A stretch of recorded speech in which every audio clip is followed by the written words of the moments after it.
And I was going to preach on that passage, and yesterday I decided to preach on 1 Kings instead, which Judy typed up the Romans passage for me because I told her that was what I was going to preach on. But things changed. So I'm preaching on 1 Kings, which is ironic because it's about a dream. And Judy said she had a dream last night that she did all this wrong today. So that was perfect setup. So thank you. Okay.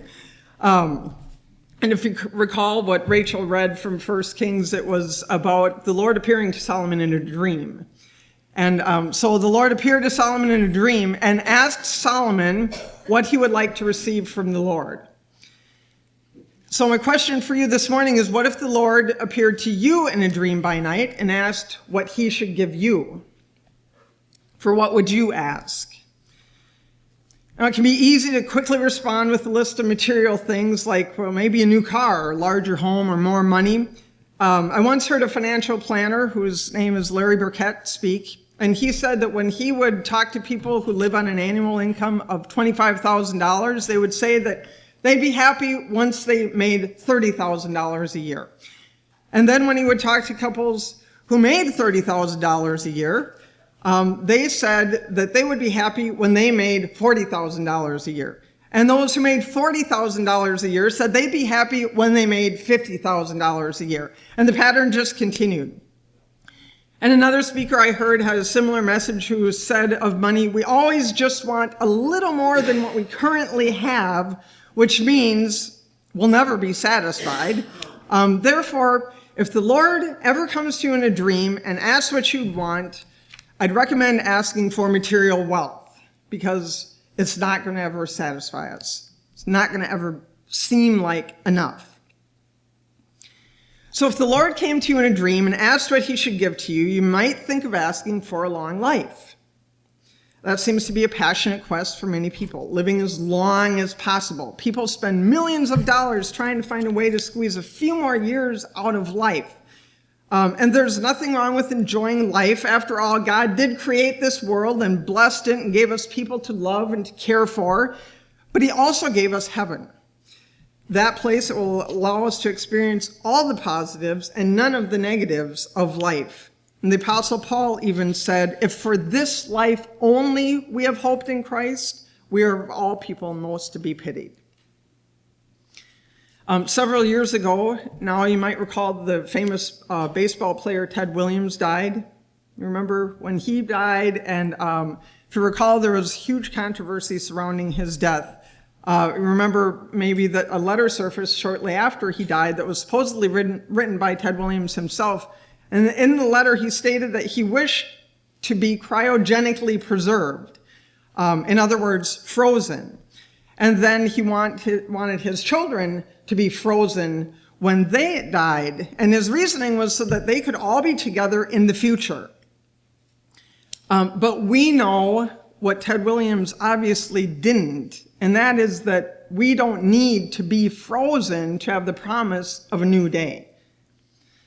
Upon our deaths, we will join all the saints who have gone before us and gather together in God's eternal kingdom. So, like I said, there's nothing wrong with enjoying this life, but we ought not to cling to it as if it were our only life and that death was the ultimate end. As Christians, we live in the hope of the promise of everlasting life.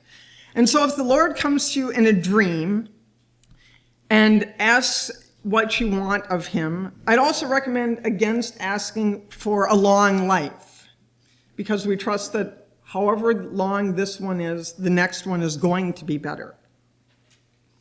Now, if you're sleeping and the Lord appears to you in a dream and asks you what you want, maybe it will be the night after you've had a bad day at work with a certain coworker, or maybe your neighbor has really been getting to you, or maybe that grudge against a family member has come up again.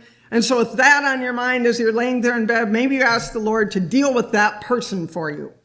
Straighten them out, or even get them out of your life for good. Like, can't they be transferred to a different state?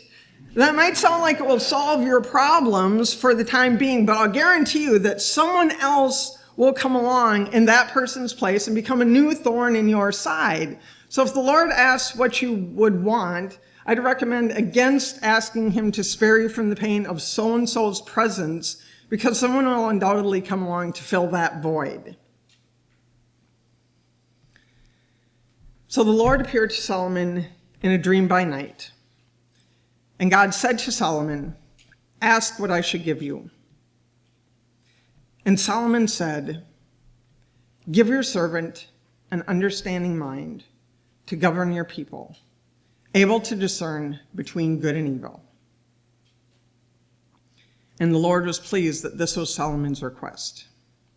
He was glad that Solomon had not asked for riches or a long life or for the life of his enemies. He was glad that Solomon had asked of all things for wisdom. Solomon had become king of Israel after his father David had died. Solomon loved the Lord and feared him. He had great respect for the power of God and wanted to be faithful to him. He wanted also to lead God's people according to God's will. This is why he asked for wisdom above all things. Solomon had a servant heart.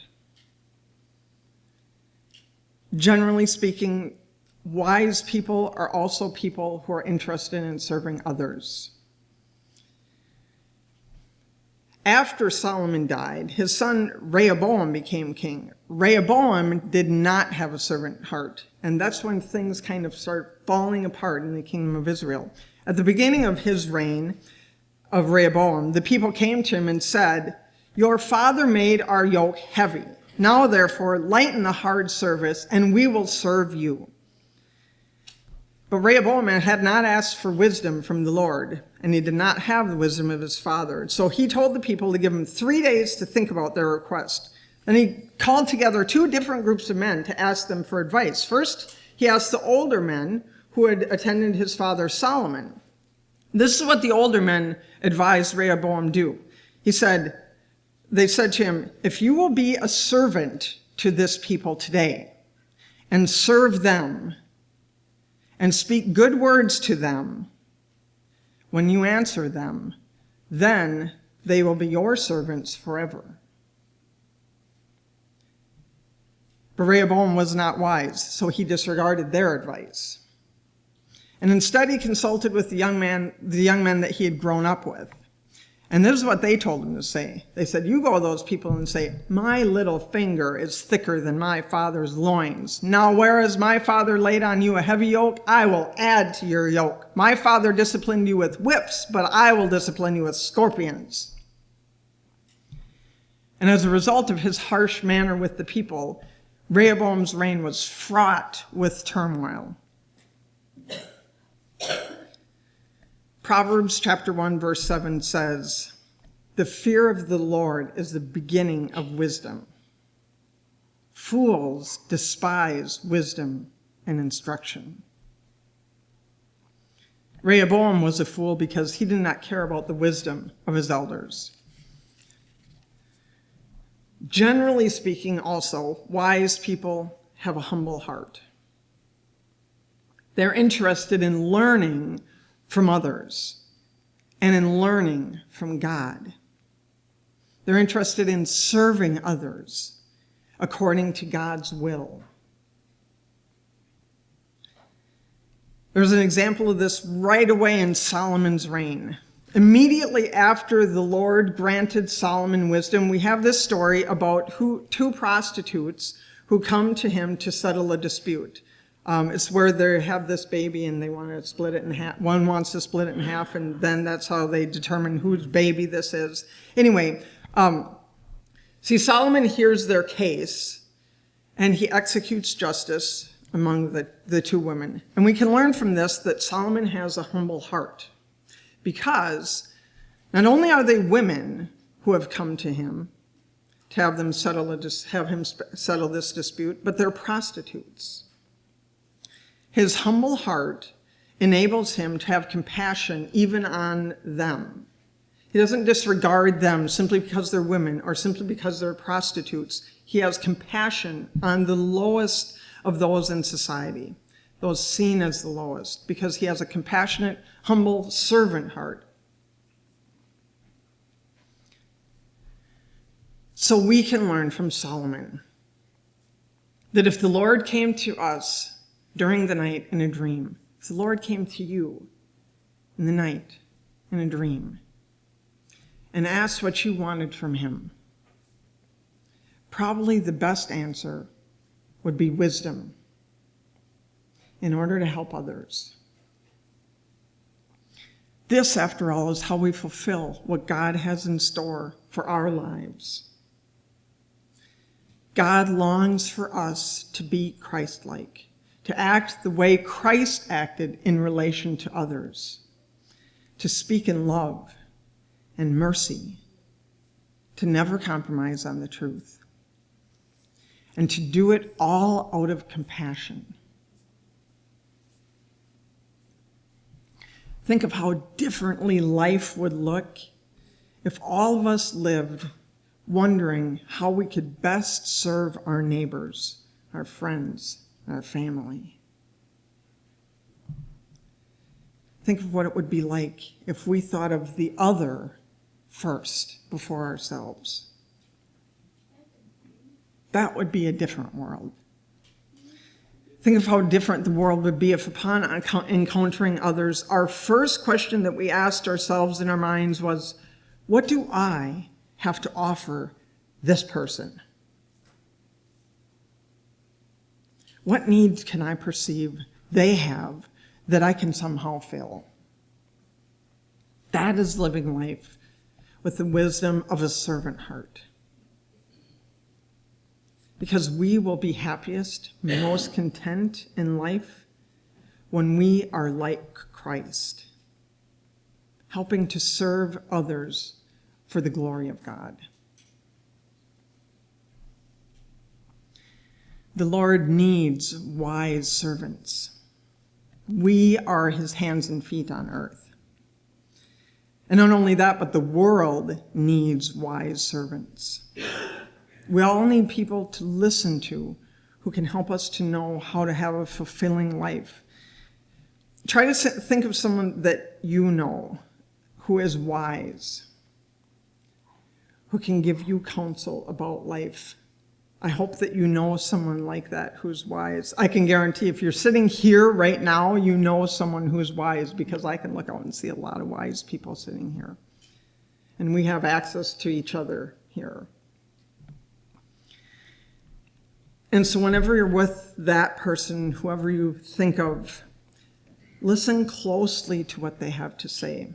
Not just to their words, but listen to their actions and what they say. Maybe you can think of a specific person about whom you would say, I would like to be like them. And if you know someone like that, I'd encourage you to reap the benefits of that blessing. Go to that tree often and collect that fruit that is there, because that is a blessing. And pray for God to give you wisdom, that someone might learn from you how to have a fulfilling life. After all, others are watching you just as much as you're watching others. We need to all remember that. And so if the Lord comes to you in a dream at night, tonight, if he comes to you in a dream and says, ask what you would want me to give you, ask for wisdom. Amen.